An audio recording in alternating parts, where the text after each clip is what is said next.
Hi, everyone. Excuse me. It is the 2nd of March. My God, we're in March already. 2nd of March. Let's see, 2023. Hi, everyone. This is episode 150. Can you believe it? Of the original reformed live chat, whatever it is. My name is Luke Thomas. I am happy to be here with you. See, what is it today? Obviously, you guys know what the score is. UFC 285 is just days away at this point, about 48 hours and some change.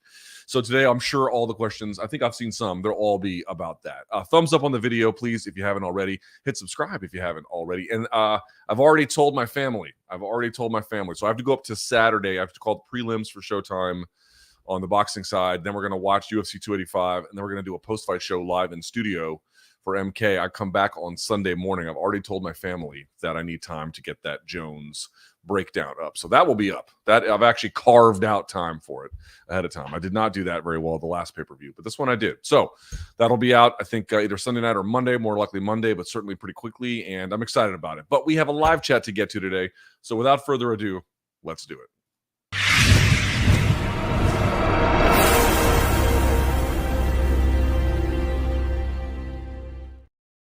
All right, let me put this here. Yes, okay, great. As you guys know, I put out a thread the day before. You fill it up. You guys vote on which questions should be ranked highly and which ones shouldn't be, and then we go from there. So let's pull that into the screen if we can, like this, and there we are. There's been a lot of comments. I can't tell if I'm getting cooked on Twitter or not because there's some if you look at Jon's physique here, and these pictures don't really.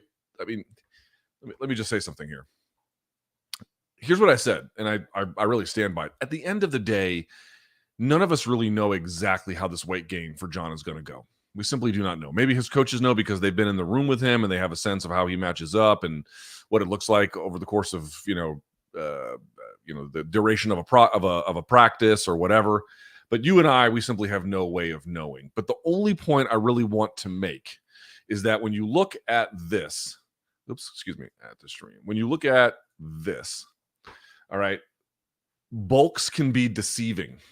They can be extremely deceiving. Jeff Nippard recently did a bulk. Do you guys know who Jeff Nippard is? This Canadian kind of fitness influencer. He did a bulk recently, and before he began the cut, now granted that's sort of more like vanity lifting, bulking and cutting, but before he did the cut, he definitely looked bigger, but he didn't look like he'd added a ton of muscle. Then he cut it, and he had clearly added a bunch. What I wanted to say about this is there are people who can lift weights and then kind of lose weight at the same time, but they are typically, the profile of that kind of person is not typically an advanced athlete. It typically is people who have working out for the first time or haven't worked out in a long time, people who might have a large composition, like a very large composition of body fat, that kind of a thing. But if you're an athlete, particularly an advanced athlete, and by all means, please double check this with Dr. Mike Israetel or Lane Norton or any of these guys who also has a PhD. If you are an advanced athlete, it is basically not possible to both lose weight and add muscle at the same time. And so you're like, well, he's trying to add weight no matter what. But what I mean is lean weight, like to put on a bunch of muscle and then not a commensurate amount of fat. You can't really do that when you're an advanced athlete. At least is what the literature says. So my only point about this is that you don't really have a clear sense of it on this side until he loses the weight. If he were to cut actually some of the fat off, then side by side, you could get a better muscle comparison of what it is. And more to the point, I mean, this is sort of this is sort of my central point about all of it, which is that, again, we don't know how he'll function, but there's really no way to put on extra muscle when you're Jon Jones without adding extra fat. And if this body composition, whatever the proportion is what they need for their game plan, then what I wrote was any kind of cut thereafter is just a vanity cut. It wouldn't be performing. It wouldn't help you perform better. Again, assuming that's in play, cutting the fat off wouldn't necessarily help you perform better, right? The idea is that whatever his weight is, in whatever proportion it is in terms of muscle to fat or everything else, and what their goals are to get out of that body vis-a-vis the game plan, why would you cut weight just to cut weight? Why would you diet down the fat just to do it? You could do it, and that would be a better showcase of what the muscle gain would be.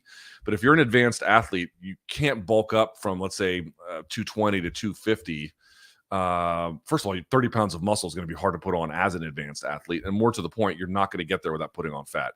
And if the fat doesn't really, it either doesn't hurt the game plan or actually it might be part of the whole process to be hefty, like for top control, for locking up, for takedowns, then it could actually prove to be quite beneficial. We simply don't know. But the idea that you can look at this and be like, oh, well, he just, he looks like he just, is the same guy just with 20, 30 pounds of fat on him or whatever the number is. I would strongly challenge that. I would at bare minimum, I would say I would caution against that very strongly. Again, none of us know, but you can't do what he's trying to do without subsequently adding a ton of fat. And if it's not getting in the way or helps the game plan, just leave it. Just leave it. All right. Let's get to the questions here. Luke, do you think Cyryl's performance versus Francis was just a result of not expecting Francis to wrestle, or do you think it was indicative of his takedown defense overall? A little bit of column A, column B.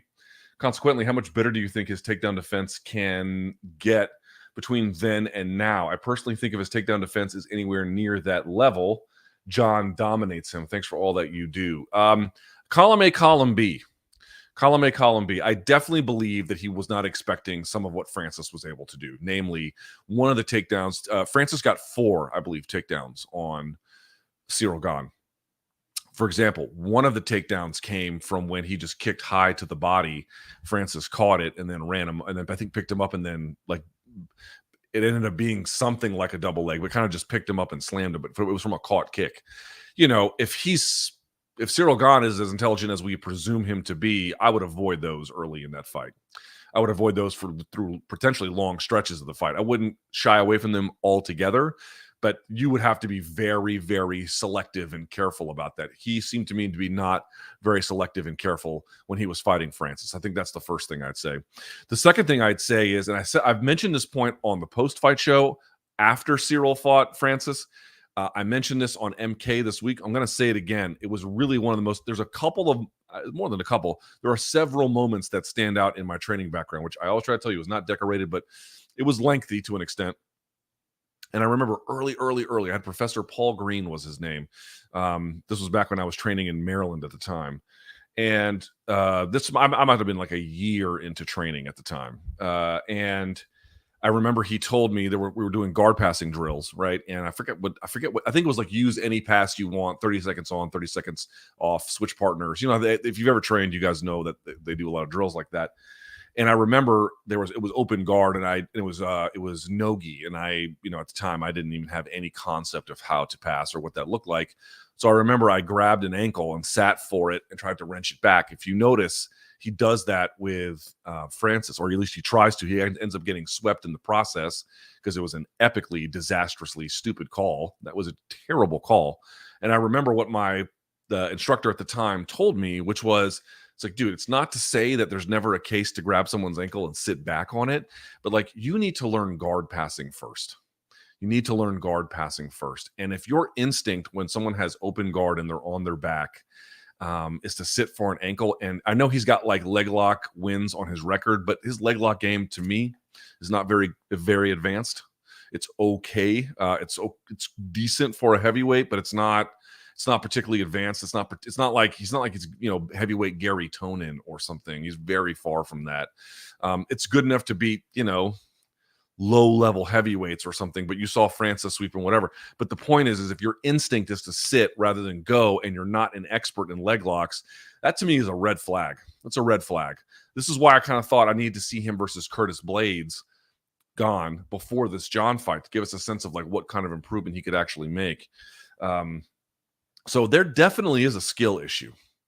There definitely is a skill issue. When your decision making tells you to sit for a leg when you're not a leg lock person in any kind of advanced sense, rather than pass, especially against a heavyweight, right? Because if you sit and it doesn't go well, they're going to be able to stand or potentially win a scramble. How do you want to get out of a leg lock? I mean, there's a lot of ways, but part of it is to reduce heel exposure by putting your foot to the ground, and then one of the ways to get over it is just to stand, or at least have your knee elevated and then stand. That way they can't turn the knee over, they can't elevate the heel, and so you can end up losing position a lot in those cases. That's why, again, if you're not a leg lock expert, sitting for an ankle like that is a really, really, really bad idea.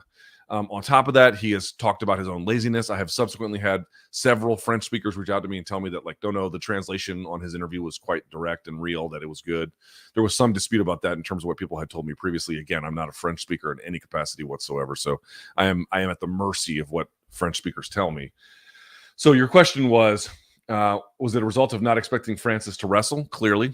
Definitely that's a big part of it. Or do you think that it was indicative of his takedown defense overall? I think his grappling game overall is not nearly as advanced as his striking game. I would hesitate to call it poor, but there's a huge gap between them. There's a huge gap between them. So what you have to ask yourself is how much of that can he make up between the Francis fight and this one, which has been about, 14, 15 months, something like that. How much can he make up in that time, especially if he's training inconsistently? And how much growth is, even if he gets some growth in that department, how much of that is enough? What I tend to think is that he will have better takedown defense, in part by not exposing himself, like high kicking and getting it caught, in which case you just get run over. I think he'll have better decision making. I think he'll have better initial down blocking. I think where the issue might present itself is if Jon has to start chaining things together, which, by the way, could be taxing on him.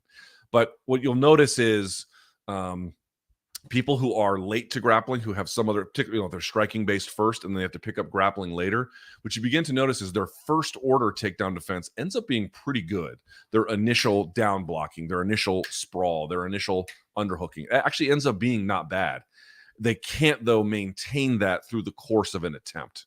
If the person attempting it is good and they can switch double to single to, Kouchigari or, some kind of other transition, which I don't know if Jon's got that in him, but under those conditions, that's when they begin to fall apart, is when they can chain it. So I do think, I'll say this, I'd be surprised if Jon never got him down.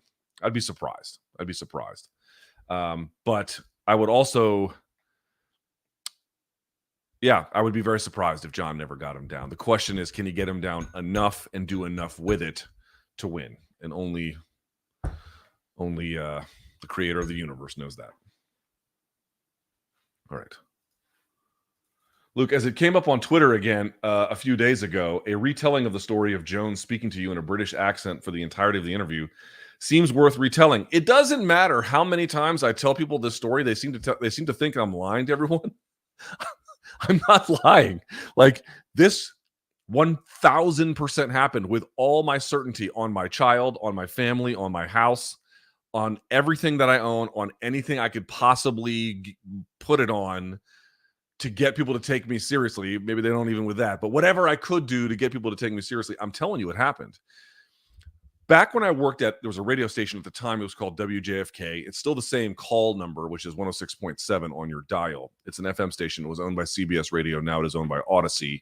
I worked for it before it flipped to sports. I had a MMA radio show on the weekends here in Washington, D.C. It was called MMA Nation. It started on Saturdays. It ended up being on Sundays. And then I quit when I went roughly full-time with SB Nation 2011, 2012 or so, something like that. And the way it worked with the radio station was that, and this is true of several radio stations, this is true for terrestrial as well as satellite. What ends up happening is these radio stations end up, or the radio companies, so in that case it was CBS Radio, they end up doing deals with people that facilitate interviews. So if you listen to your morning radio, sports radio, whatever, you might hear a celebrity come on. Pay attention to see if they plug anything. Right? If they plug, I've got this new charity, I've got this new product, I've got this new thing I want to plug, that you get all of these offers to do an interview with someone, and then you have to plug whatever it is. For MMA, it ended up being pretty great because all they really wanted to plug was the event that they were fighting on, which I was having them on anyway. So this radio company used to set up interviews with me for UFC fighters. I used to get a majority got my own, but sometimes I would go with this. And one time they came with me with a Jon Jones offer, and I was like, sure, this is before the Rampage fight. I was like, yeah, I'd happily, no problem. We can do this all day. And I'd worked with this person for a long time, and I had a private number that they had used. I had been in contact with them that day. They call you. Jon Jones doesn't call you. That radio company calls you, and then they go, hey, what's up, Luke? It's blah, blah, blah. You ready to do this interview? And I'm like, yep. And of course, the person doing the interview, whether it's Jon Jones or Kim Kardashian or whoever, they end up having like 100 calls they have to do in a day, and they just go radio station to radio station to promote their fights. Whether they still do those, I don't know, but they certainly did at the time. And it was my turn for the Jon Jones interview. The guy's like, all right, let me patch you through. Again, this is a guy on a private number who I'd known for a long time, and I worked with subsequent to this as well. Like, it's as legitimate as it comes. They patched through Jon. When I talked to him before we went live, he was talking normally. And then we go live for the recording, and he just starts talking in a British accent. If you guys are wondering what I'm talking about, I will pull it up for you. You can, and actually, I got like an extra 15,000 views on it this week. People, let's see, British accent. Here, let me show you. Actually, this is perfect. So this is the interview that I did. UFC 135. Jon Jones does an interview in British accent, admits to Spygate. I think Rampage had admitted he had like or Jon had like some kind of spy in his team, or something fucking stupid. Here is an interview from the exact same day, right? From the exact same day. In fact, you can see when we're talking about it right here. From the exact same day, I then saw him at the Muscle Farm facility, and I asked him about it. He admitted to it. I even talked to his manager, and he admitted that he had done it as well. You can, like, he cops to it right away. And people think I'm making it up. It sounds bizarre. And in fact, I've like asked British people, dude's accent was pretty good. Like, I was blown away. And I think even some British people were like, God damn, his accent's not bad. Yeah, dude, that's him. That's him. 1,000,000,000%. That's him. There's no way. It's not possible for it to be not him. It's him. It's him. He did it. And it was fucking weird. He's just done weird shit to me, like, for a long time. I mean, this was not out of animosity that I know of. I spoke to him later, and folks were like, oh, was this the thing that got him mad at you? Like, no, this is 135. You can go to the post presser for, what was it, when he fought OSP, like 197, whatever it was. We were cool then. It wasn't until again, no one's ever told me what it is, but my best guess is that before he came back to fight Cormier, Cormier at 214, around 2017 or so, obviously he had all the issues with the car accident and fleeing the scene and taking his title and everything. And at that point, I think we had all said pretty negative things about him, which not one bit of it I take back. And I don't think he liked it. And so at that point, he just decided he was done with me, which fighters do. But yeah, that really happened. That's a real fucking thing that 100% happened. And, it doesn't matter what I tell people. There's tinfoil hat donks on the internet who are convinced I'm making it up. Trust me when I tell you, I have left it up for a reason. Like, the shit happened. Like, it 100% happened. It's just bizarre. It's just totally bizarre. All right. So here we go. Do you think Jones's kick and clinch heavy game has fallen behind the times in MMA? It's kind of hard to say. You've talked to fighters like Holloway and Yanez about the increased emphasis on developing boxing skills in MMA, and this seems to be Jon's weakest area. Yes and no, actually. The relative lack of skill across higher weight classes probably mitigates this. Definitely true. But it seems much more likely that Jon gets beat in boxing range than in grappling exchanges or the outside kicking games. Let me read that one more time. It seems much more likely that Jon gets beat in boxing range than in grappling exchanges or the outside kicking game. Yeah, I'm not so sure about that part. Has his clinch game fallen behind? Dude, Jon was ahead of the game for a long time. Shouts to Dan Tom. Dan Tom, I think he's Dan Tom MMA on Twitter. You should look him up. He works for MMA Junkie and does some other good stuff. He's got great analytical work on this, and had shown, like, for a long time, Jon will do a lot. Even, like, for example, you go to the Rashad Evans fight, was like UFC 140 or so in Atlanta, where he's able to overhook and then grab Rashad's far side wrist and feed it through. And then even when guys would try to turtle, he's grabbing same side or even cross side wrist, or whatever he needed to do to control. He's been really ahead of the game, both in ground position control and then in clinch positions. He's always had good elbows in the clinch. Not so much of a dynamic near in the clinch. Like he doesn't have like a Thai boxing clinch in that way, but he's got like, I can transition to a front headlock series. I can do snap downs. I can strike and get away. He was wildly ahead of the game. The game has caught up, but only because he's been inactive and they've had time to do that. Not because like he was always level with them and now they've surpassed. It's more of a game of catch up. The other thing I would say is, you got Holloway and Yanez, but there is a downside to their style. Namely, let's see here, Jon Jones fight metric. So let's look at Jon Jones's career numbers, dude. His fucking career numbers are absolutely mind-blowing. You just got to be absolutely fucking shitting me with some of this. Dude, look at this. Strikes absorbed per minute, 2.22. Folks, let me just tell you very explicitly, for somebody with that many fights, and how many of them have been title fights or fights of number one contenders or extraordinary significance, that is absurdly low. Absurdly low. My man's just not getting hit a whole lot. Compare that to Max Holloway's numbers in terms of how much he absorbs. Now, granted, he's coming off of a really bad loss. That's going to affect it. But just to point out about styles, let's pull this up. Let's look at this. Now, let's look at Max's strikes absorbed per minute. 4.89, right? Significantly higher.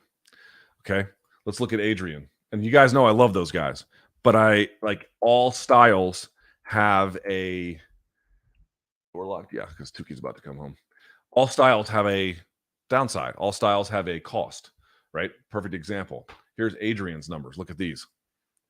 Strikes absorbed per minute, 5.49, right? So the reality is about those guys who are boxing centric, they have a dynamic offense, and I think that their defense is going to get better over time.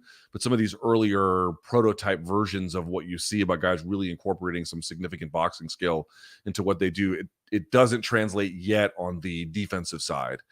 They've got a lot of the offensive weapons without some of the defensive sensibilities, and I think that's just because not these guys aren't talented.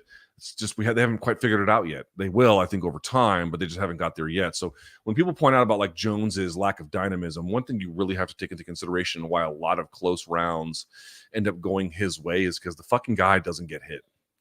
Historically, he just doesn't get hit. It's remarkable to have. I mean, dude, look at Jon's motherfucking record. Look at who this guy has fought. And his numbers are at 2.25. Striking defense, 64%. 2 out of 3 either don't miss, basically 2 out of 3 either get blocked or don't, hit the target. Dominic Reyes, Thiago Santos, Anthony Smith, Gustafsson, Cormier, OSP, Cormier, Glover, Gustafsson, Chael, Vitor, Rashad, Lyoto, Quinton, Shogun, Ryan Bader, Matt Yushchenko, Vera, Matt Hamill, Jake O'Brien, who at the time was a big time prospect.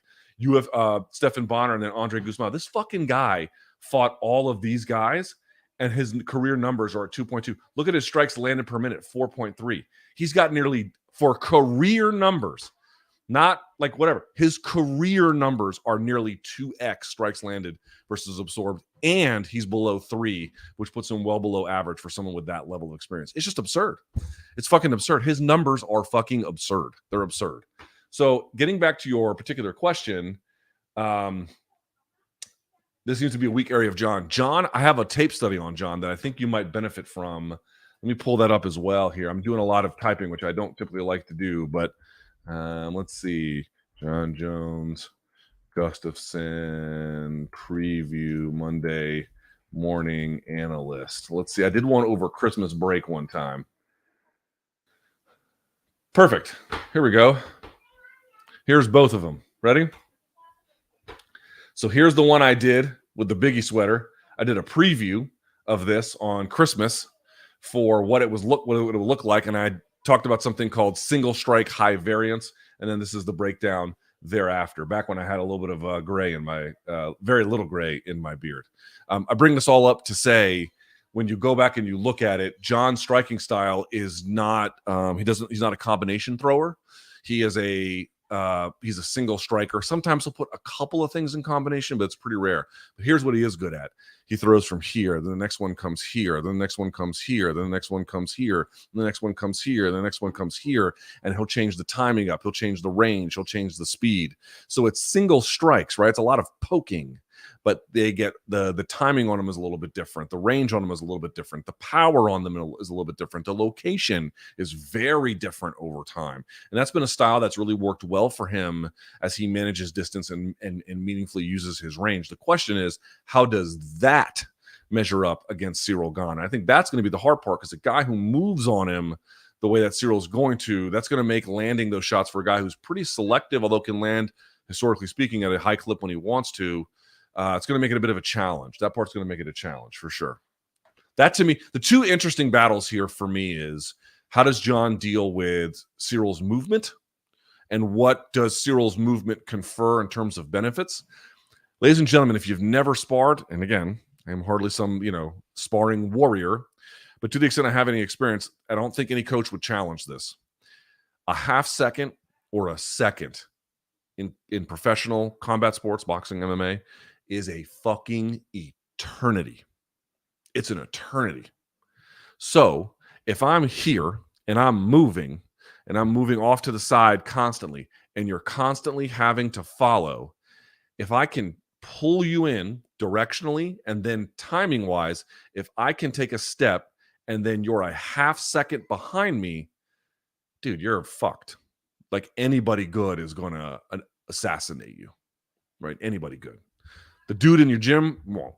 The dude in your state probably won't. Start getting to the national level, things get different. You start getting to the world level, dude, they're going to eat you alive. They're going to eat you alive.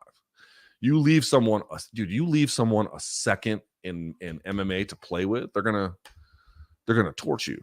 They're going to torch you. So that's, to me, those are the two biggest questions for me. Takedown defense, Gane's movement. That's really what I think it will come down to. Or does Jon just take away the movement, right? Is he able to shoot and use that just to clinch? And then from the clinch, now Cyryl's good in the clinch, but use it more like a wrestling clinch where it's snap downs, front headlocks, really kind of wear on him. Use that. I mean, if you're going to have that bulk, you got to use it, right? You have to lean on this guy. You got to make him carry your weight, So I think the takedowns will obviously be really big too, but I wonder about just putting pressure. Like, dude, one of the things that they tell you, we used to do drills like this all the time. One thing they tell you is, like, make their low back burn, constant snapping. And this is pure wrestling, but constantly snapping on the neck. You don't want to club them, obviously, but, just pulling on it, wearing on it, draining on it.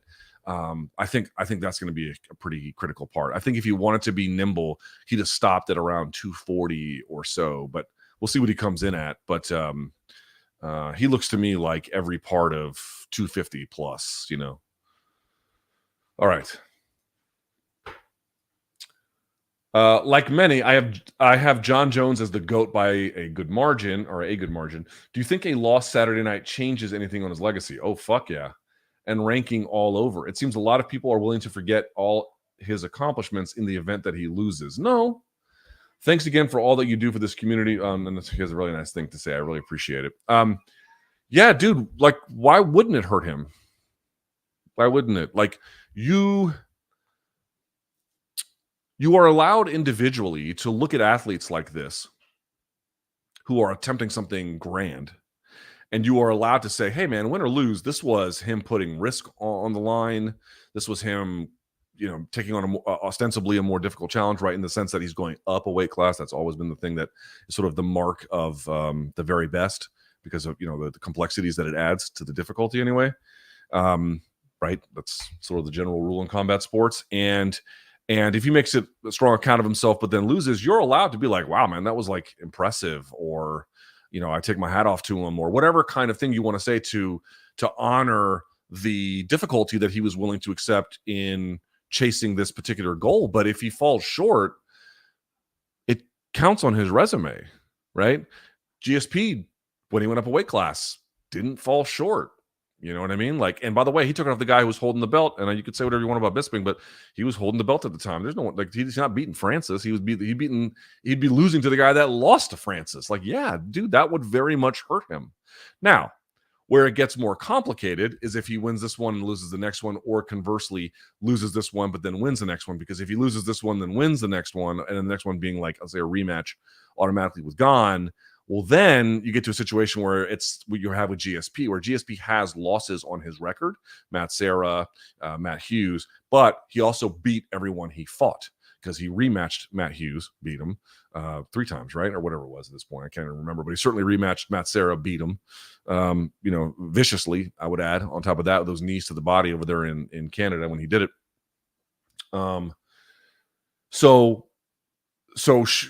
If he does that, then it gets a little bit more complicated to think about. And so even if he loses, dude, he's still the best light heavyweight by a million miles. And I still would put him in the category of guys top 5-ish, for sure. But if he loses, would that damage his claim on being the best ever? Yes, of course it would. Yes. You accepted risk. I appreciate that. You fucking lost.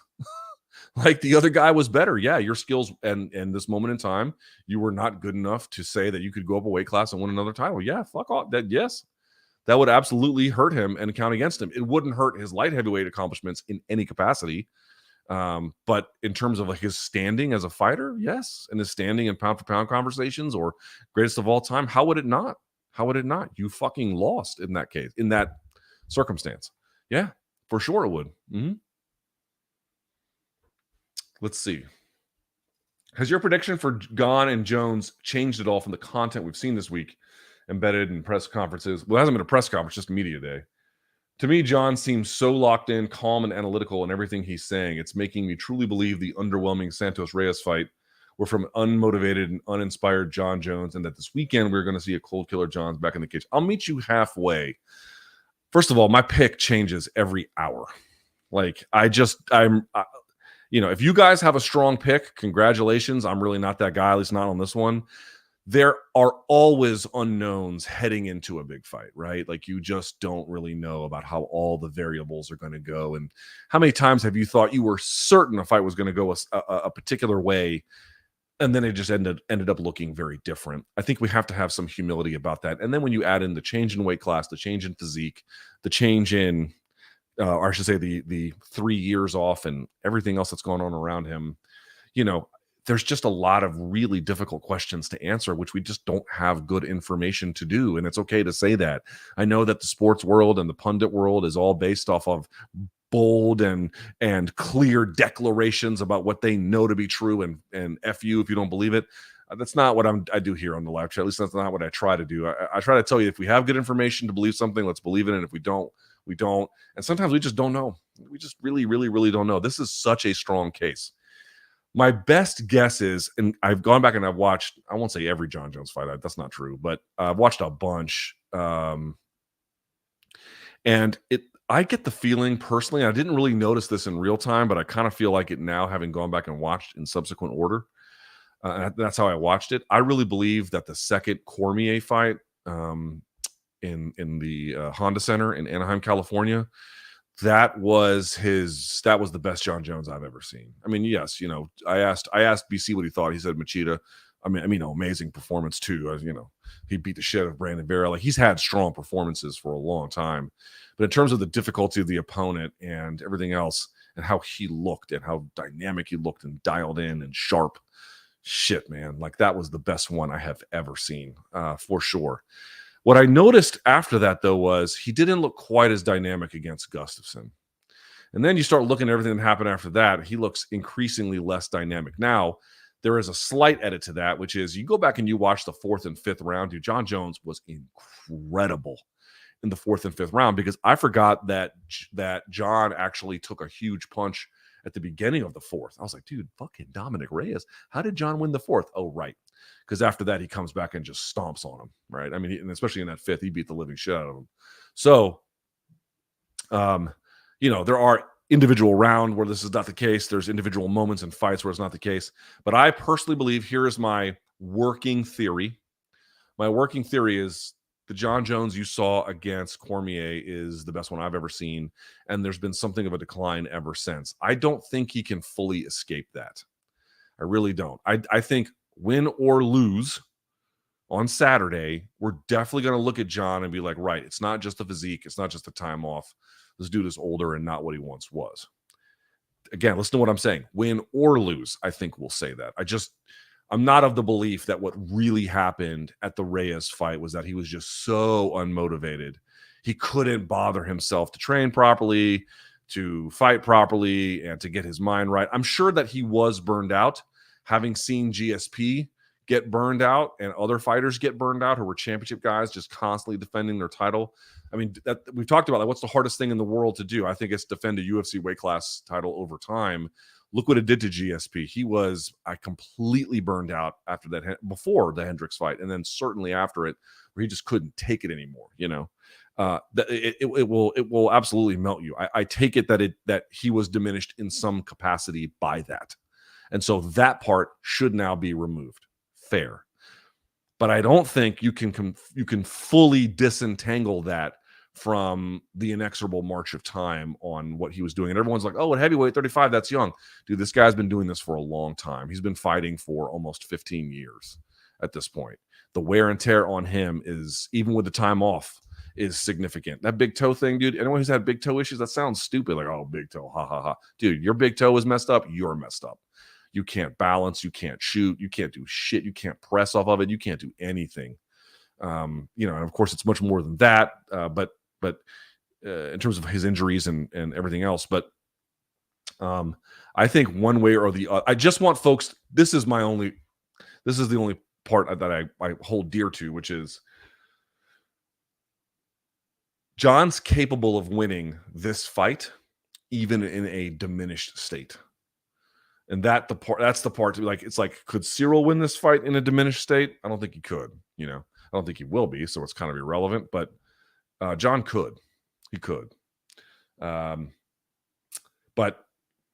this idea that I think we're going to get, oh my God, this was the guy we saw in the second Cormier, or even to an extent, the second Gustafsson fight, only if there's a huge gap in the takedown. Because you've actually watched the second Gustafsson fight, Jon was better on the feet in the first 2 rounds, but not by a huge margin. Actually, we can look at the stats. I can prove it to you.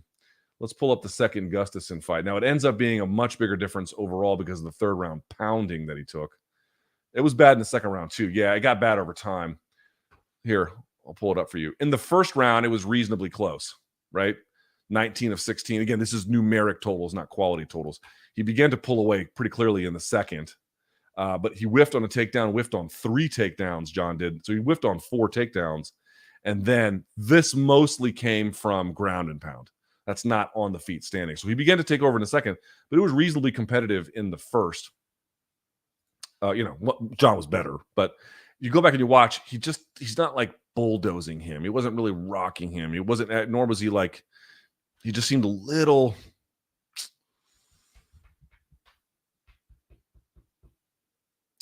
I don't know, less able to do what he normally did. Part of that was obviously Gustafsson's movement and his as well.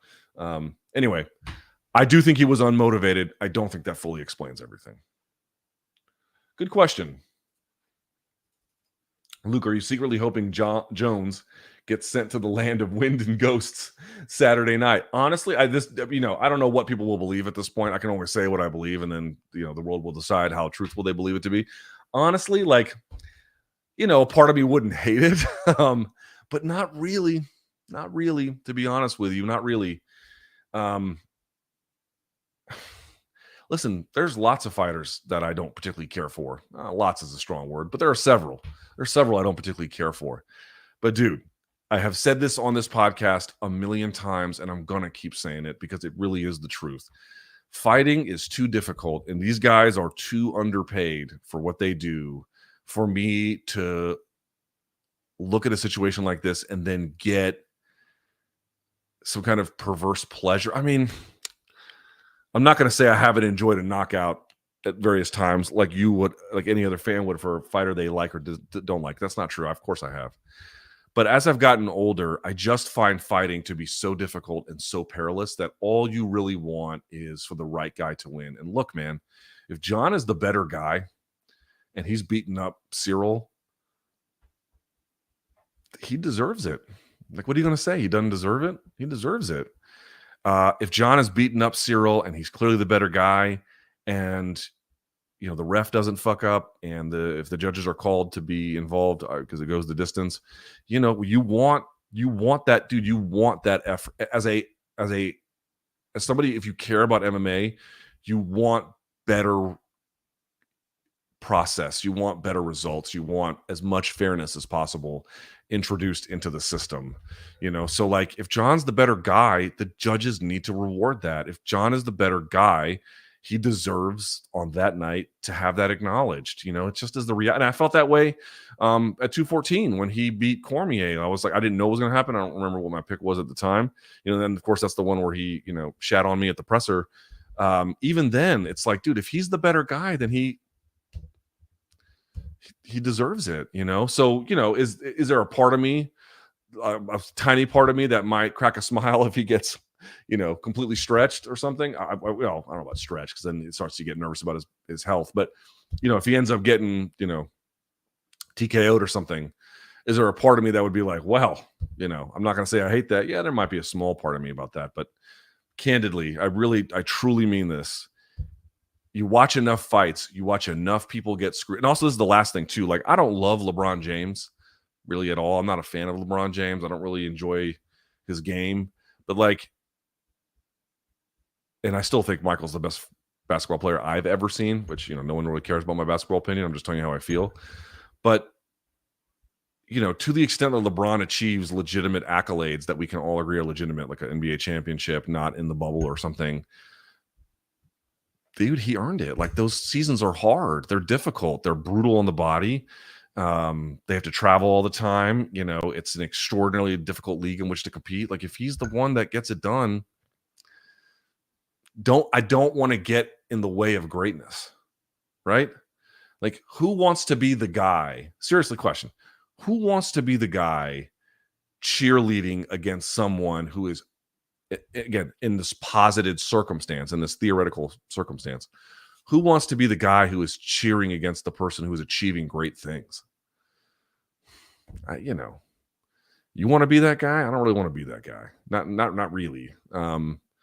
I mean, like, genuinely achieving good things. I don't mean like in some kind of euphemistic way where we can apply it to a politician. Like, fuck them. I'm talking about an athlete, a professional athlete, and they're on their path to greatness and they're doing great things. Like, who wants to cheer for that not to happen?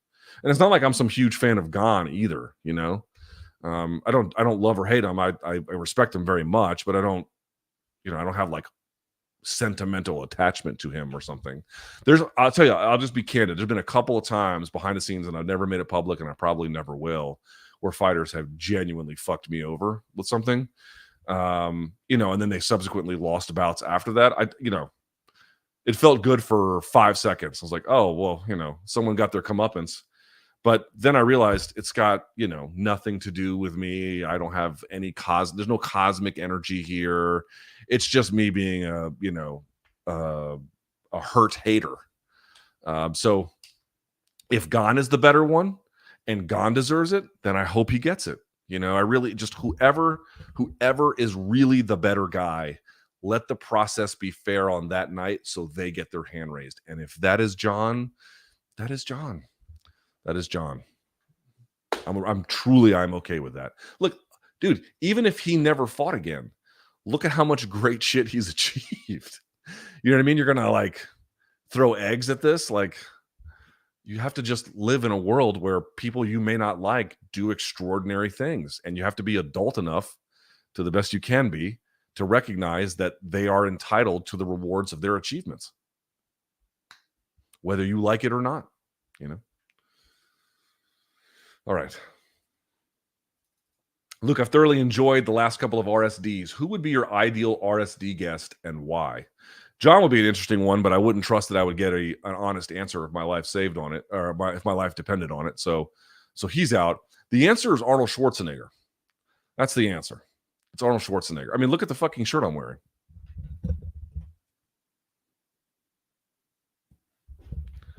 Arnold Schwarzenegger has been... I don't know if you guys even feel it now, or however young you are, you won't appreciate it. But if you grew up in the 1980s and the 90s, Schwarzenegger was God. Schwarzenegger was God. He had come off the bodybuilding career, and he had completely transformed that industry. and he jumped right into Hollywood. And, you know, I mean, Predator is my favorite movie of all time. I'm not saying it's the best movie of all time. It's just my personal favorite. I really love that movie. And Schwarzenegger, I have a Schwarzenegger poster here. I have a Schwarzenegger poster here. I have a Schwarzenegger toy right there where my thumb is. I have a Schwarzenegger toy. I have Schwarzenegger's Encyclopedia of Bodybuilding. I subscribe to Schwarzenegger's health newsletter.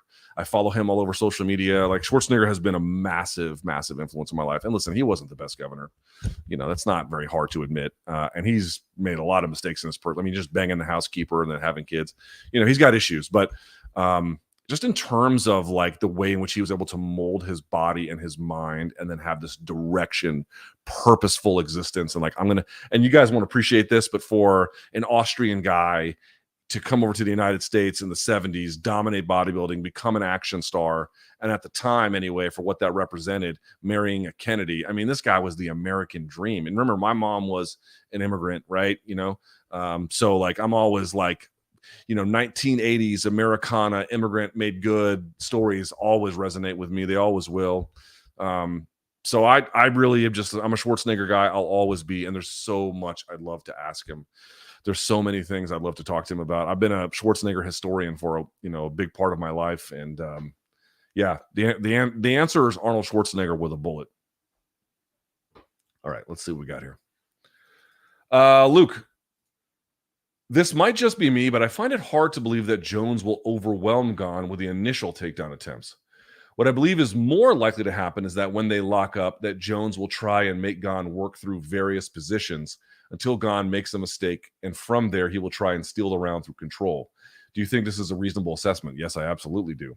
You've mentioned that Jones' ground and pound has been nasty, but in recent fights where he managed to take his opponents down, Smith, Reyes, there was a lack of ground and pound in both of those. They're a little bit in. Okay, the Reyes fight, again, I spoke to his coaches after the Reyes fight, and I think what they told me was that Jon was really hesitant to engage in any kind of meaningful way, like enough to win, but he was afraid to engage because he couldn't figure out whether Santos was coming or going. Like, the attacks up the middle were really kind of throwing him off. So he retreated to a more defensive kind of mindset. I have to go back and watch the Smith fight to know exactly what you mean, but certainly in the Cormier fight to finish him off, and then in the Gustafsson fight, the takedown, top control, wrist control, ground and pound. Contrast that with what like Mackenzie Dern does for ground and pound. We've talked about that on my tape study with Mackenzie Dern, where she balances on her head and then tries to punch like this. You know, it's just terrible. He has very forceful ground and pound. I actually think your assessment's right on, but it can get deceiving. It can get deceiving. Let's go back to it again. If you've watched this live chat before, you've heard me say it. Khabib, Conor, round one. I have seen folks say Khabib didn't do anything. Sure about that? Sure about that? He absolutely did. Now, whether or not that naturally dovetails in a perfect way with what the scoring criteria calls for is a separate debate. But what did he do to his opponent in round one, aside from just control him? Motherfucker, he drained him. He drained him. He pulled the plug on it and let it leak, right? He knew that if he could make Conor work, if he could make him work in the grappling, make him work in a cardiovascular standpoint, make his arms tired, fill them with blood, the whole 9 yards. If he could do all of that, he just gets a different Conor after that. You know, Conor round one is a devastating force, typically, right? At his peak, he certainly was, right? So drain him. Don't fight that version. Wrestle that version. And then in round two and round three or whatever, now you can fight him. Now fight him a little bit, and you get a different Conor. He was absolutely right in the game plan. It was a brilliant game plan, and it worked perfectly, right? I suspect you'll see something here. To your point, he may not get the takedowns initially. If there's a huge gap in skill, there will be, but I think you're right. I think he actually will struggle a little bit with the takedowns, certainly for the first round or two, probably something like that. Round three is where I think it'll get kind of interesting. But let's go back to the heft. Let's go back to the front headlock series.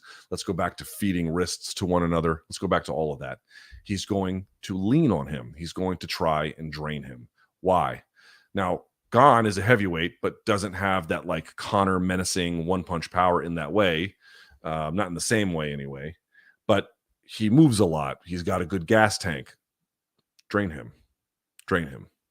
If you can drain him by getting him on the ground, great. If you can drain him just by leaning on him in the clinch, making him carry your weight, pummeling with him constantly, underhooking, underhooking, underhooking, underhooking, yanking his balance one way, yanking him another way, and then locking up with him all the time. By the way, stifling movement, not letting him land at distance, right? So he can't fire strikes. So you're lowering his output while you're draining him on top. So you might be right in the sense that it could be a couple of rounds or more before the takedowns start hitting, but I would still pay attention to how long he's able to make contact and to what extent he's able to make Gane carry his weight.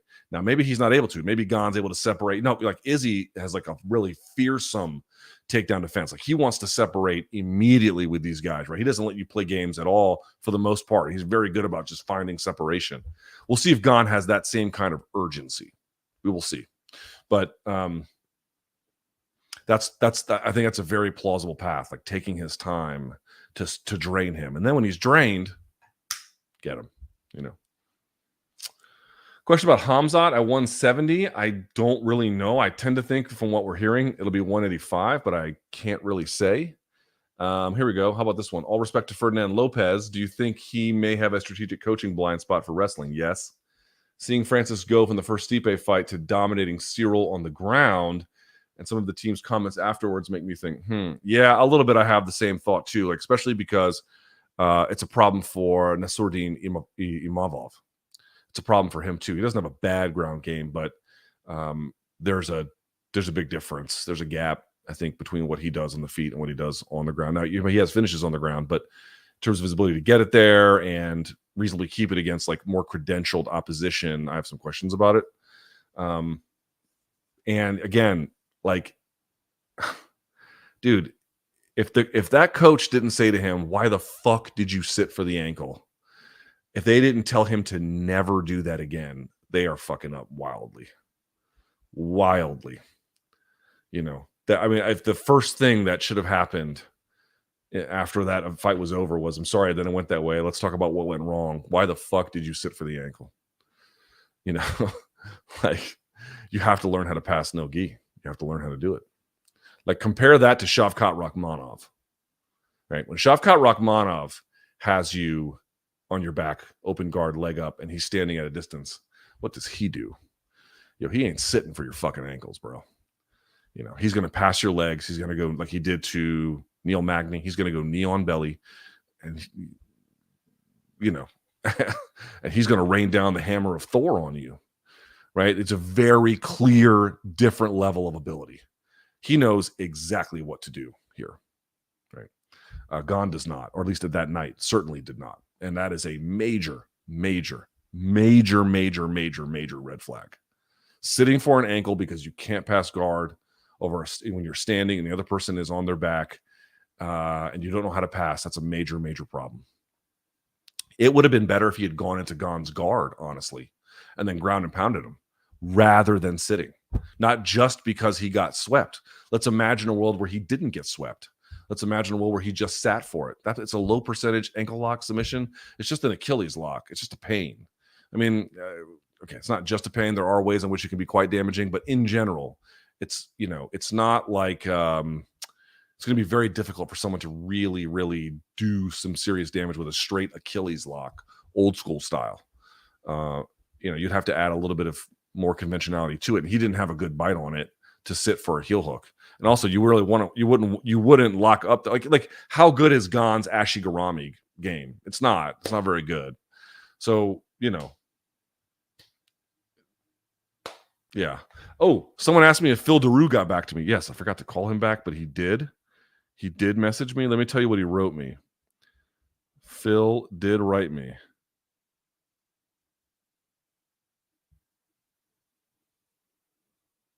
Oh, damn. Someone asked an interesting question. Does Ciryl Gane have a broken hand? What do you think? Does he? A little bit. He might. Or a damaged one, anyway. Let's see. What did Phil say? Here we go. Phil said, I use mid-thigh isometric pulls. You can also use in the Zercher position. I'll explain Zercher in a second. We measure either with force plates or crane scale. You can also look at 1 rep maxes for Zercher squat and sumo deads. For rate of force, I use reactive strength index and dynamic strength index. You can use jump mats and VBT monitoring to measure explosive power as well. And there's a couple other things he goes into. Zercher squats. You guys know what Zercher squats are? Zercher squats, they look kind of weird. You have the barbell almost like you're doing 2 curls. The barbell rests in the crook of your arm, and you squat that way, Zercher squats. And the reason why it's kind of interesting is it obviously it places the weight in a different position. It's not front racked on the shoulders or back racked on the back or the traps. It's racked inside the elbows, so the weight is actually in front of you. It can pull you in a way, so you have to kind of hold it and keep the proper alignment of your spine, and you have to hinge properly so that it stays level. But when you stand up in the Zercher, remember the barbell's going this way, right? Like this. When you stand up in the Zercher, think about how you're underhooking and pulling an opponent. That can be there can be a significant amount of carryover. So I've seen a lot of trainers introduce the Zercher squat as a way to work on not just takedown defense. It's not so much a skill in that sense, but to work on the same kind of motor pattern that would translate over. And so that's what he's measuring, is what kind of weight and explosivity do you have in the Zercher squat? It's a good answer. The question was, are there any like if you can bench 500 pounds or squat 1,000, these are like these insane numbers, but it's like a measurement of how strong you are. There's an objective standard. Obviously, we know the standards for bench pressing, right? What's a good number? A good number is you should be able to bench your body weight at a bare minimum, I think.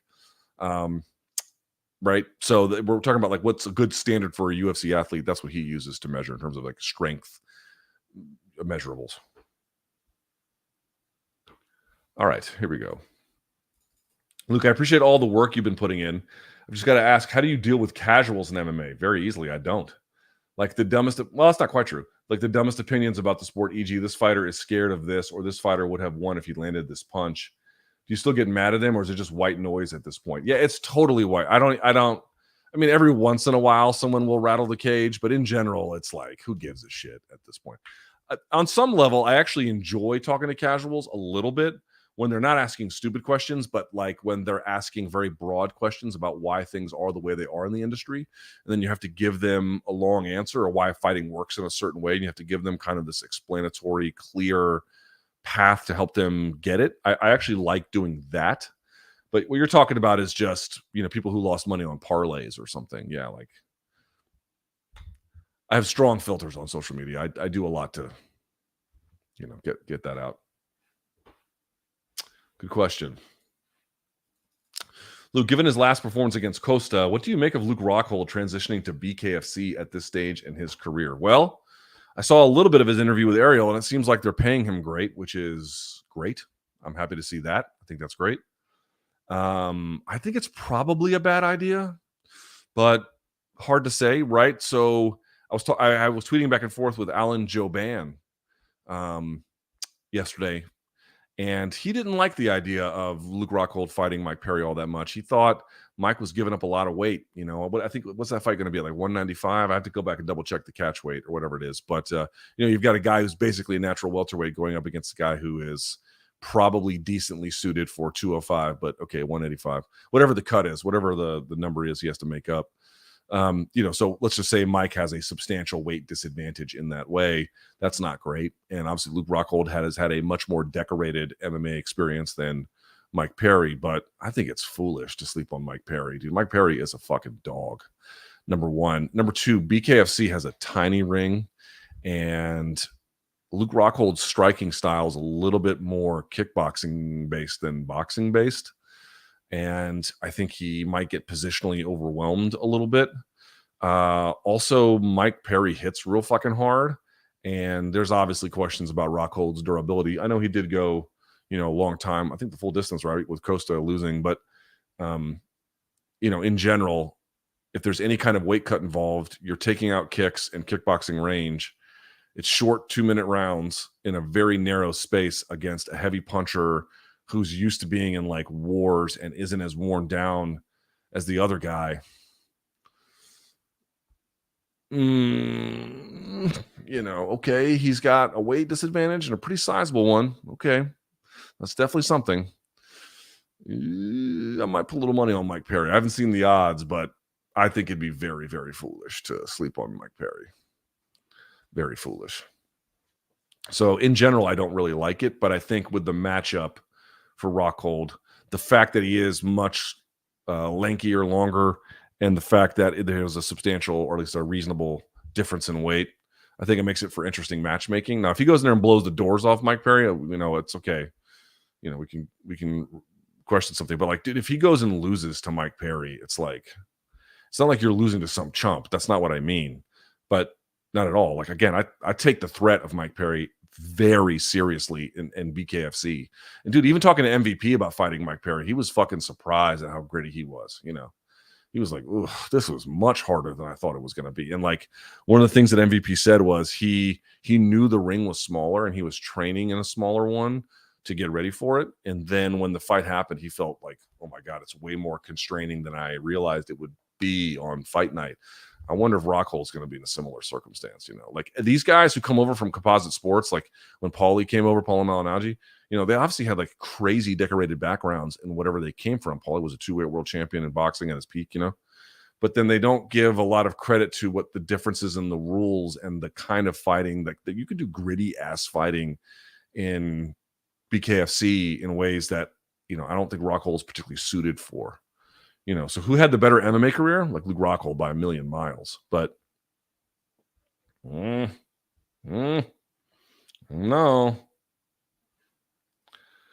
What percentage chance do you give the story of Jon Jones's life having a happy ending? I hope it's 100. I certainly don't wish ill on him.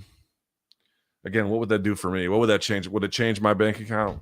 Would it change the way I look? Would it change anything about my life? It would change nothing. So I don't wish ill on him. I wish that he could get some help. I've said this, though. This is the only thing that worries me, right? This guy was doing all of this troubled stuff. And again, my credit to Mike Bond for asking him about the Hall of Fame thing in Vegas. He blew it off. It was like, next question, which is his right. But I appreciate someone from media asking. But the guy during the 2 years off got basically arrested twice. Folks, I'm 43. I've never been arrested once. It's not hard to not get arrested. It's very easy to not get arrested. Super easy.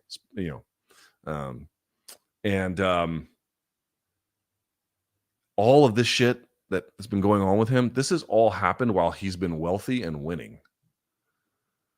So what does it look like when he's losing? I worry about that, candidly. I worry about that. Like if Gane goes out there, I find it very unlikely that Gane would sleep him, but it's on the table. If Gane sleeps him, I don't know. I think someone might say, oh, he'd come back even more motivated. Yeah. But like, what if he gets injured and he can't get the rematch? And, there's failure and success both have ways of cascading. I just mean to say, if like you're this unhappy and you're this self-destructive when you're wealthy and on top of the world and famous and adored and everything else, if you're that much of a mess under those conditions, what happens when you lose? I don't know.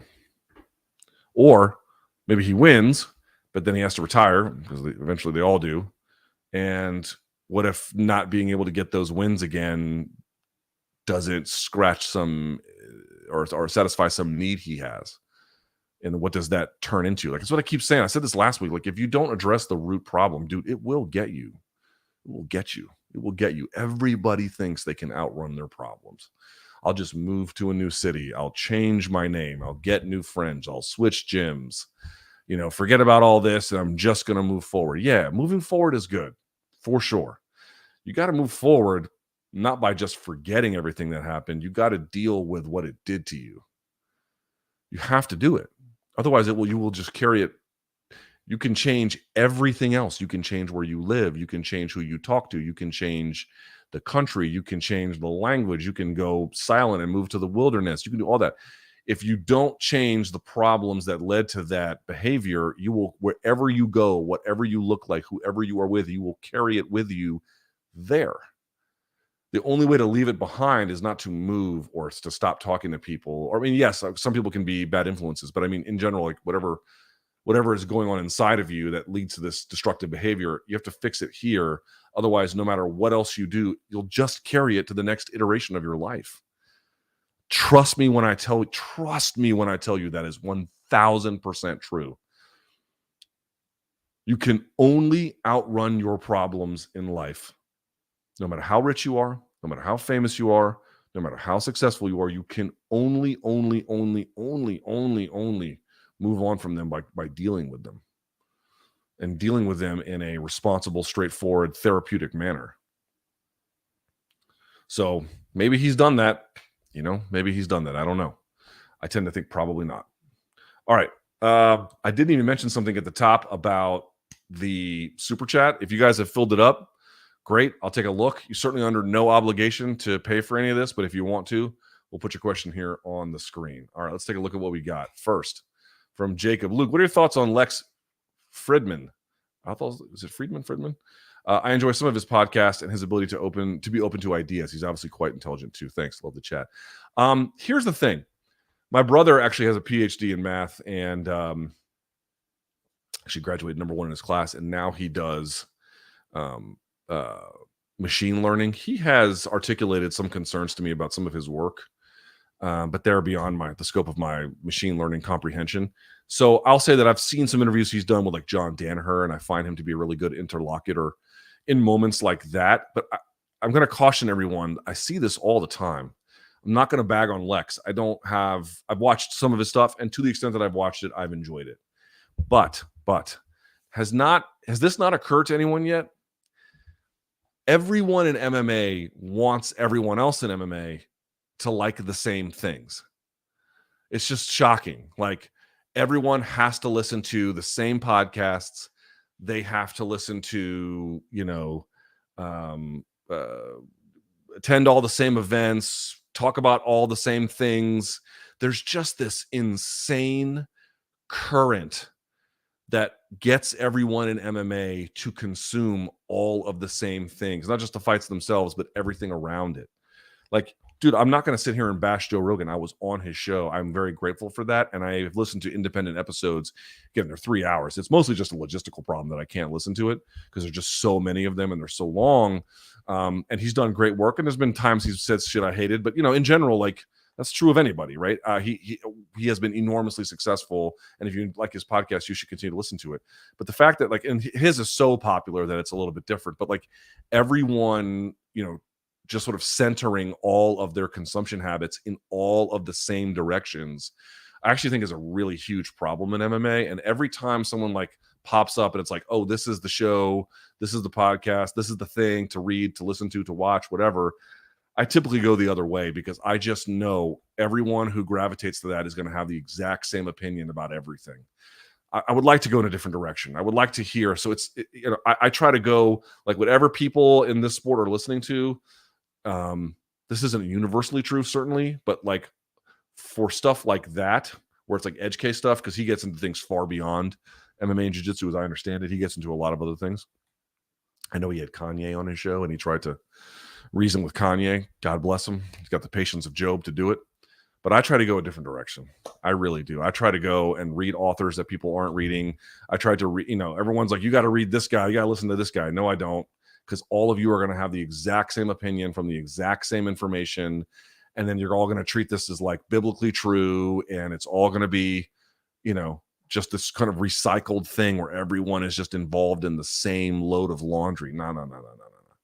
I go a different direction. I try to listen to different people. I try to read different things, and I bring that difference to MMA. And I realize that sometimes that causes a lot of friction. I get that. But I'd rather have a different perspective that causes friction than just regurgitating and frankly consuming the same things that everybody else consumes. I really try to the best extent, just get a different look at things, get a different ear for things. Just remove yourself from that. Luca, thank you so much for the great oh, it's a very nice message. Well, thank you, Keon. I appreciate that, dude. Very cool. Thank you, buddy. Are people still sleeping on Leon Edwards? Yep. He KO'd the pound-for-pound #1 and hasn't lost a fight since 2015. In your opinion, what makes someone like Islam potentially the pound-for-pound #1 but not Leon. I told you, Islam kind of blew up after that Oliveira win. Like the traffic around him changed. I could see it. Search changed around him.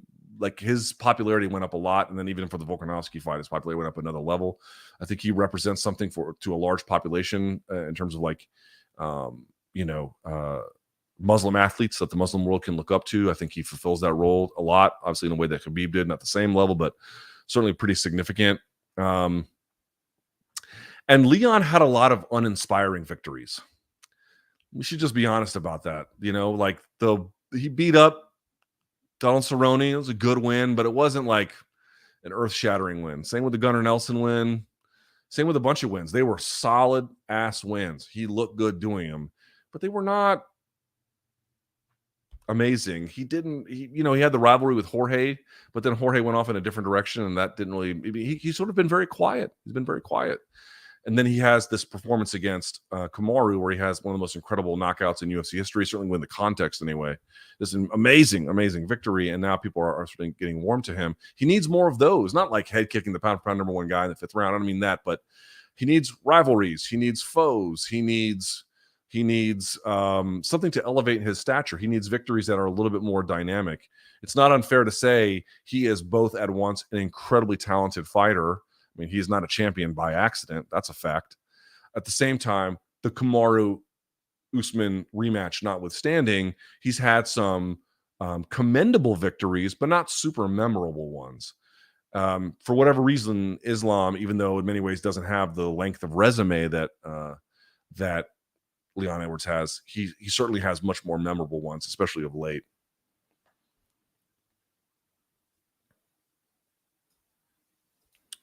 Any suggestions on self-improvement books for washed middle-aged pieces of crap? Also, your favorite Bourne movie. I don't like the Bourne movies. I think they're shit. Now, I've not seen all of them, but the ones I've seen I thought were garbage.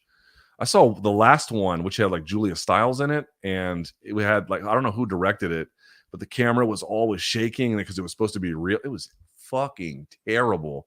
And I'm sorry, I just don't buy Matt Damon as an action hero. Like, no, like, no, like the guy who was selling us bullshit crypto and doing Good Will Hunting in '97 is an international badass. Like, nah, you're not that guy for me. No, I don't. I'm not a big hustle culture guy, although some people seem to benefit from it, and if they do, great. What my recommendation is for middle-aged pieces of shit? It's not to look at self-help, although if you need some, that there might be some for you. I think for me, it's just you need to find some kind of skill you want to get better at and invest in it. Re-education. I don't mean in the North Korean sense, but like I'm currently taking a couple of online classes and I'm doing it just for edification, both in terms of practical things and non-practical things, a philosophy class and then a class on some video editing. Like there's no, that's not going to give me financial direction or something else I might need. But I tend to find that I get a lot out of picking up individual skills and then using that to build a better life for myself. And when I do that, most things tend to take care of themselves by and large. What do you think of Poirier versus RDA at this stage of their careers? Fun matchup between two legends and recognizable names. How does it play out? I think the power punching of Poirier is a little too much for him. Yeah. Luke, struggling with the ethical implications of buying the pay-per-view and putting money in Jon's pocket. Really? I don't have problem putting money in Jon's pocket. Like I'm paying for him so I can watch him fight. That seems like a reasonable trade to me. I know what you mean. I don't want to give it to that guy, but hold on, I'll get to that in a minute. But damn, I want to watch the card. Is this a case of separating the art from the artist, just looking at your thoughts? Let me tell you something, folks. If you want your fighters, if you want to watch, or boxers, right? Jiu-jitsu players, really. Anybody, wrestlers, whoever. If you are in the business of you can only financially support the ones who have a reasonably similar moral compass, or frankly, even a normally functioning one, I don't think you're going to be buying that many pay-per-views. And that is fine. You don't have to buy as many or as few as you want. The reality is the fight game is going to give opportunities to a lot of broken people. Some are only broken for a moment in time. Some are broken forever. and some do bad things and get away with it, and some don't. But I understand your apprehension. But let me assure you, if you are concerned that Jon Jones is uniquely bad in certain ways, and he might be, but I got to tell you, I don't think his difference is in degree, not in kind.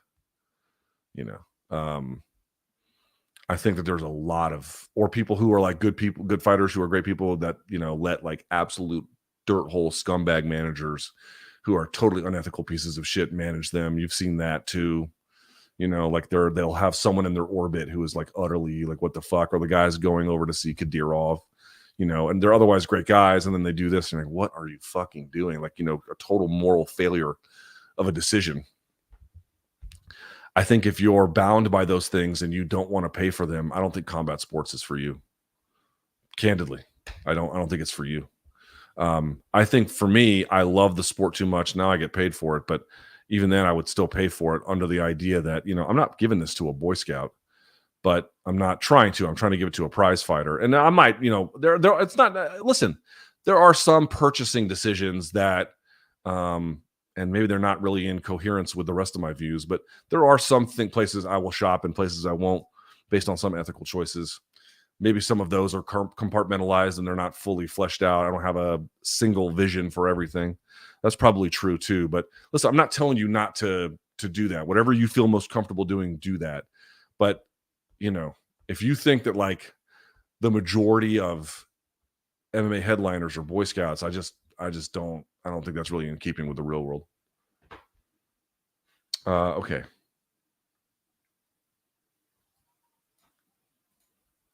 Loved Amosov's performance last week. However, you're a slob, I'm a slob is one of the best MK-isms. That, and when you read the ad as man scraped. Yes. You guys see you're a slob, I'm a slob? That dude can fight his ass off, boy. Woo, he's good. Here we go. Good question. Luke, you once asked Jon to reflect on his 20s and he responded poorly. Yeah, he sure did. To your eyes and ears, we are now seeing a reflective 35-year-old with much needed perspective, or just the same old Jon. Yeah, I don't see anything really new. He's got more time upon which, and absence upon which to, begin to tie pieces of his life together and see differences and growth and change and everything else like anyone else would at age 35. But I listen, he's an inveterate liar and a bullshit artist. And I don't think any of us really have any ability to tell when he's lying or when he's not. And until he can go long stretches of his life without getting locked up or otherwise being in some kind of absurdly sordid affair, I don't think you should take a single thing he says at face value. I don't think he's earned the right. I mean, by what right has he earned for you to say, I can take what he says at face value? You would have to be extremely gullible to make that argument, right? I can take what Jon Jones says at face value. No, you cannot. No, you cannot. He is, and I'm not even sure if he knows when he's lying about like himself or to himself. Or one thing I know is that when it's time to compete, man, he can really focus and he can do incredible things. And I won't take that from him. But the guy, I don't take anything he says as when he like declares things about himself. I don't take any of it seriously. I don't listen to a word of it. If you have a different view on it, fine. For me, it means all of that shit means nothing, right? The only thing that matters is what you do. Like what he says about I'm going to be this, or this is going to be this way, or it doesn't mean anything. It means it is. He's just saying words. It's on a treadmill. It's nothing. So no, I don't care about it at all. We still claim you. Yes, thank you. Thank you to the people of India for being so generous. Is it just me, or is there no way that Jones will have the strength advantage over Gane even after bulking? Is there no way? I'd be surprised if he didn't. It's in play. It's in play. But it's not like pure. They're not arm wrestling, right? They're not bench pressing in the competition. Like wrestling positions and the smoothness of them and the complexity of them and like just the right fit in them. A lot of that is just sort of skill and time on the mat that Gane can't replicate. So it's not like strength versus strength purely in that sense. Certainly some heft and some strength can be beneficial, but it's not a pure strength. This is not a strongman competition. And even if it was, I would like Jon's chances. If Jon beats Gane and then beats Stipe, who out of the current UFC heavyweight top 15 would pose the biggest challenge for him stylistically? Oh, who out of the current top? Well, I don't know how to answer this because I need to see what he looks like first. You know, how slow does he look? How good are his takedowns? How does he look in the fifth? Let's see how he looks. It's a fine question to ask, but it's a better question to ask on Sunday than it is today. Luke, can Gane have a level up in which he beats a Jones that looks great at heavyweight? Possible, yes. Does he only win if Jones looks poor and slowed down? I'd say yes. I would be surprised if he wins if Jon looks really awesome physically. I'd be surprised. Luke, what happened to Barbas? Will we get any Doggo MK merch? Thanks. Keep up the great work. The problem is I wouldn't mind keeping Barbas in here, but I have to lock my door because otherwise Violetta will come in here.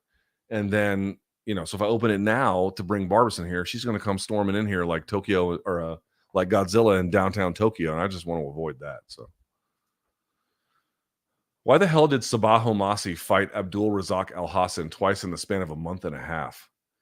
I forget the story on that one. I forget.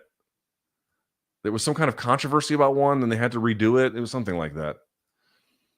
Obviously, the UFC is the number one MMA organization in the world. Who do you think takes the 2 to 5 spots? Probably I'd put one championship second. Roster for roster, I'd put Bellator 3rd and PFL 4. And then maybe BKFC 5, something like that. Ryzen, something like that. Yeah, I'd have to think more about it. Definitely UFC 1, obviously. It's debatable who's 2. For me, it feels like 1 right now, and this can change. Bellator sitting at a nice 3. That's about how I'd have it. Thank you, Mike. Appreciate it, bro. Oh my God, look at this. Dip your car. Holy fuck, bro. Come-uppins is a great term. Come-uppins. Come-uppins. Here, let me spell it for you.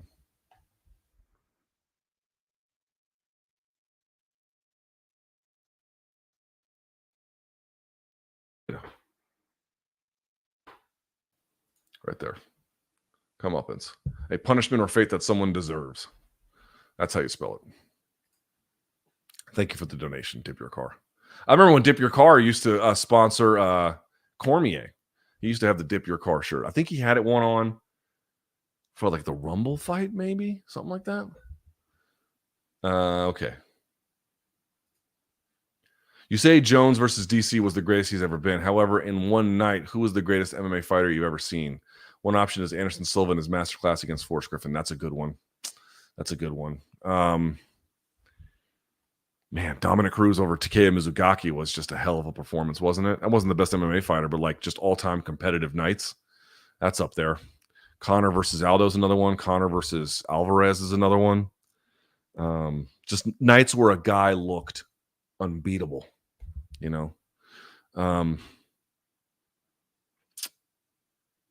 Yeah. So, yeah. Some of those. Which of these MMA legends is likely to come out of retirement in the next year or two? Cormier, no. Joanna, I put it a maybe.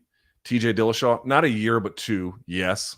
Ronda, no. Fedor, no. Aldo, he's already kind of back, but you mean MMA? I'll say no. Muchas gracias.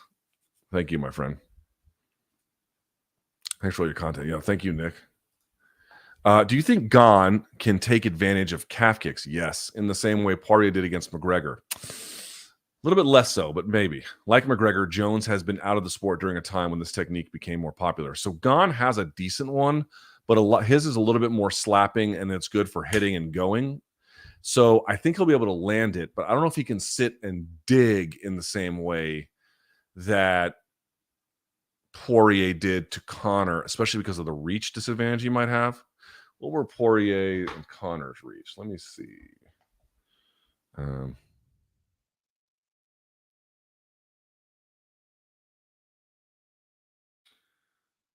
Poirier has a 74-inch reach. Excuse me. Connor has a 74-inch reach. Poirier has a 72-inch reach. So Poirier had to give up 2 inches, although he's obviously it's a different range, so he can get away with it. This one's going to be actually this one's only going to be an inch and I think an inch or an inch and a half reach disadvantage. It's possible. It's definitely possible. For sure, he's going to use it like that. I have no doubt about it. He's going to use it. The question is, will he use it to be able to dig? Maybe. We'll have to see.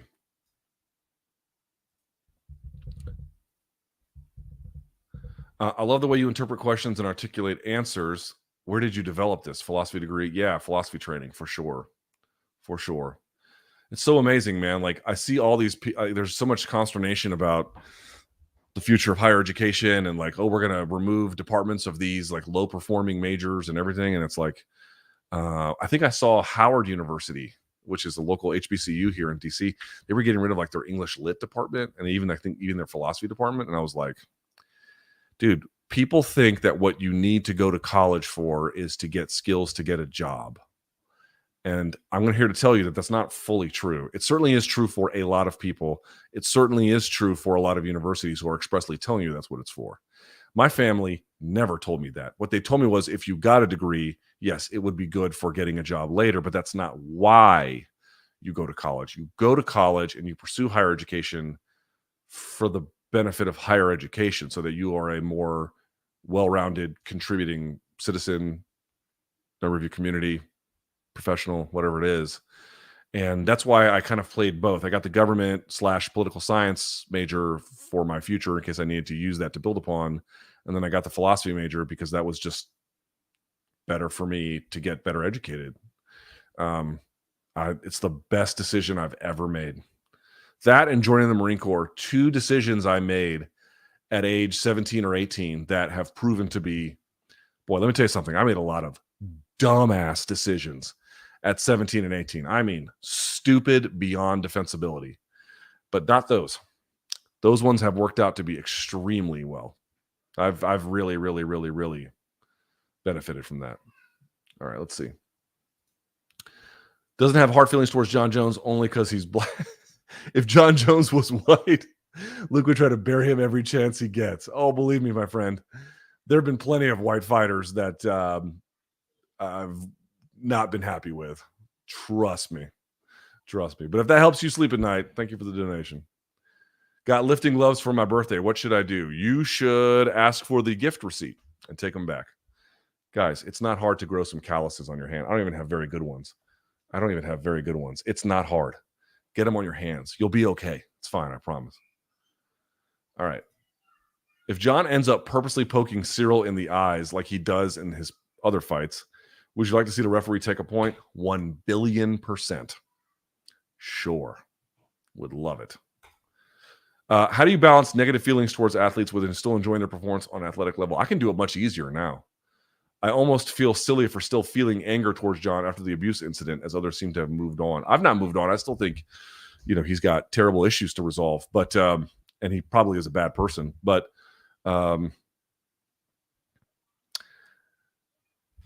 dude, if you're going to watch fight sports, this is who's here. I don't know what to tell you.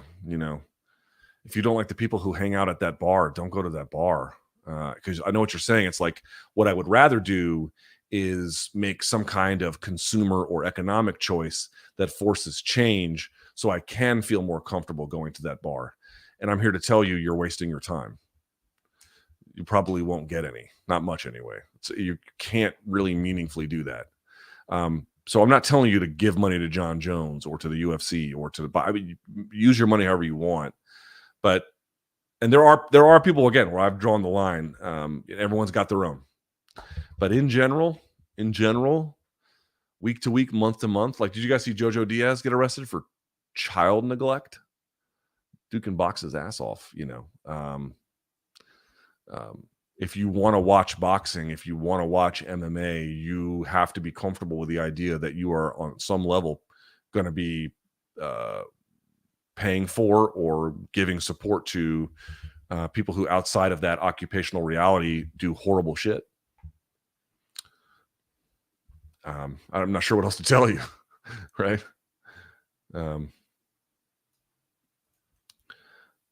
Lex has published borderline fraudulent machine learning papers. I don't know if that's true. You're saying it.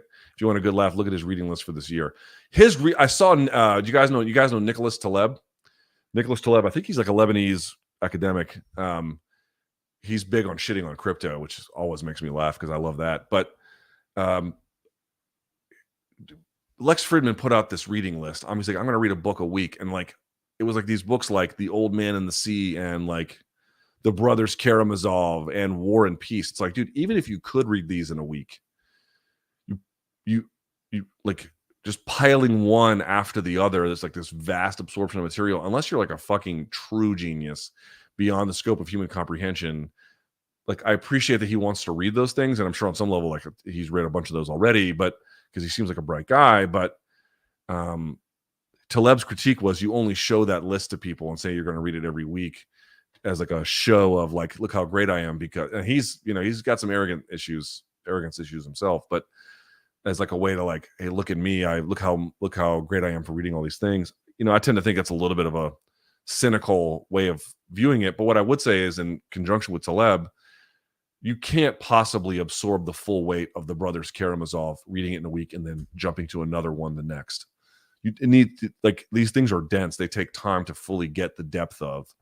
And I'm sure on some level Lex knows that, but he got pilloried for that. Recently, I came to realize my bosses haven't provided any positive feedback back on my work. I don't think a person needs constant good job, but how does one deal with constant criticism? You should probably ask whether there's any validity to it if you're getting constant criticism. And if there isn't validity to it and you feel like it really is manufactured, or you feel like there's a way to change it, you should figure that out. But if you feel like you can't actually change it and this is not a good environment, you just have to leave. But the first thing you should do is add some humility to the conversation and ask like whether or not there's any real merit to any of it. Like, is it true about X? Is it true about Y? Can I actually adjust these things? Some measure of honest self-assessment has to happen first, and then you have to pick up the pieces from there. So, how do fighters take that 2-year layoff earn money, or ranked fighters who once had a year? Sometimes sponsorships. In the case of Jon, a lot of savings. In other cases, they don't. They get financially destitute. They can teach classes at the gym. I've seen them sell shit. It's a different scenario. Obviously, it's boxing, but Yuri Yorkis Gamboa had to sell his Olympic gold medal. He had to pawn it.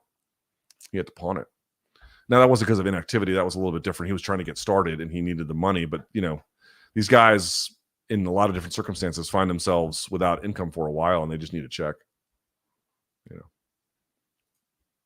For Gane, is this the most stakes for one fighter? He is fighting who many consider to be the greatest of all time. Man, Gane doesn't seem to give a shit, right? Like, I don't know if it's the right idea or not, but he doesn't seem to be feeling the weight of it very much. He seems to be playing a lot of FIFA and doing what he's supposed to. So, I understand your question, but there doesn't seem to be any like physical sign that it's getting to him in any way.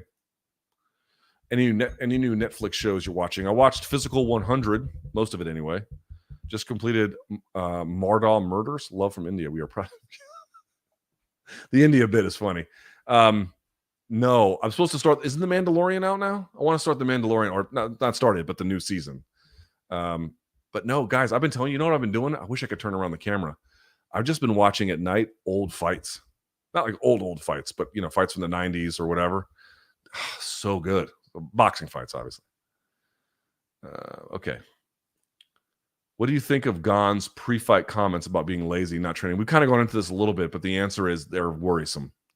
Against most heavyweights, I don't think it really matters. Against Francis, it matters, and against Jon, it might matter a lot. I don't like it at all. BKFC just made a more interesting card than Bellator has in 3 years. Not so sure that's true. Bellator should be making fun fights and being creative. Wasted the CBS spot bigly. I don't fully agree with that. They needed a name for the CBS debut that the casuals would know. Fedor, even in a diminished state, kind of solves that problem. Could they have done a different fight than the Bader rematch? Probably. I mean, getting Verdum there or getting JDS maybe would have been a little bit better. Who knows? But I don't think it was necessarily all the wrong call to get Fedor on there. Brennan Ward, I thought, was an excellent call to open the main card. And again, they were supposed to go, remember what the initial card was Nemkov versus Romero, which is fucking sick. And Nemkov has a claim as being the best 205er in the world. He got injured, so they filled in Johnny Eblin, but Eblin needs the promotion. And this is the first time I'd actually seen his win over Musasi didn't do a whole lot for him promotion-wise. This time against Tokov, I noticed a little bit more buzz about Johnny in the aftermath. So part of that was we're not going to build the most dynamic card to get the best fights or whatever. I think part of it was let's build a card for casuals and then to promote these entities in a more forward way than we have been, because they're obviously behind a paywall with Showtime and this was free on CBS. And I think I understand that strategy. I will say this. To me, Bellator has fallen a step behind One. I don't mind acknowledging that. I do think they have a better roster than they've had ever, but I think One has much more captured the imagination of the hardcore fan. And I think the other thing I would say is for BKFC, they're spending a lot of money that I don't like. You know, it's funny. BKFC is spending a lot of money that I don't know that they have. I mean, they have it, they're giving it, but I mean, how much runway they have to do this over the long haul, I question. I don't know the answer, but I certainly question it. Whereas I think Bellator is making much smarter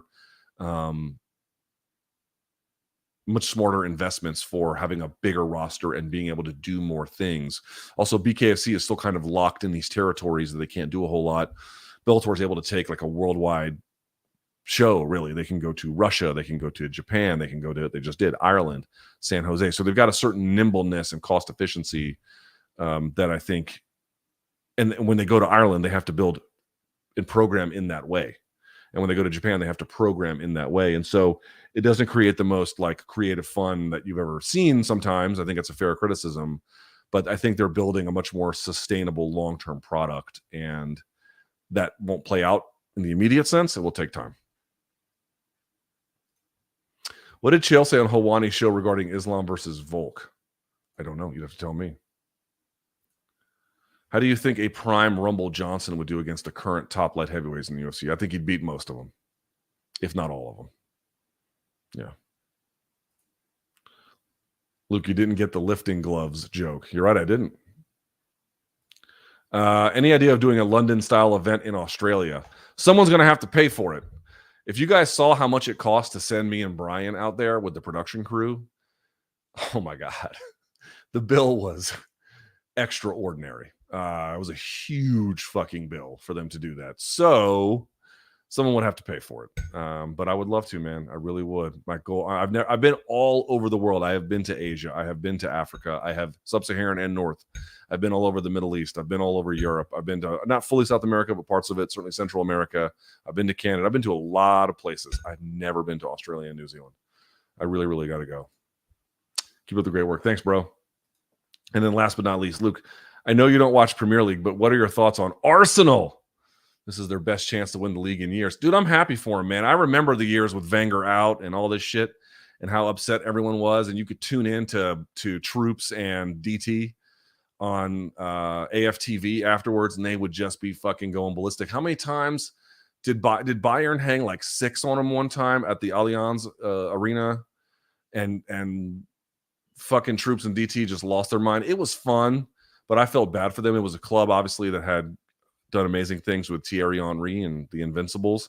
And dude, you know, I like Mikel Arteta a lot, and I think they've. And I said the part too is like I don't know how to pronounce his name. Is it Erdegaard? Because I know it's like the O with the the Norwegian dude with the O. He was a Real Madrid prospect when he was like 15, you know. And dude, that's just a tough place to be, you know, because they flew him in there, and there was like Isco and James and Ronaldo and Bale and Casemiro and Kroos and Modric and, you know, I mean, endless fucking names up and down that list of players. And he kind of had to swim with the sharks. And I just don't think he got the attention that he needed.